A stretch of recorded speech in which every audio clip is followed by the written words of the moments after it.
Welcome back. So in this video, let's look at what it means by a list is mutable. In the previous video, if you remember, we created this list A which has the following elements.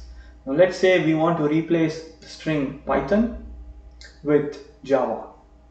So the way we can do that is by accessing this particular element of the list, and similar to tuples, the way we can access a list element is by using the index, and list indexing starts from 0.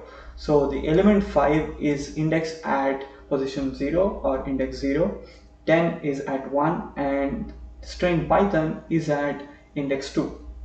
So now if we want to change this Python to Java, the way we can do that is by saying list underscore a, and then you use square brackets, and then you put 2, which is the index for Python, and then assign this by using equals to, and then say Java.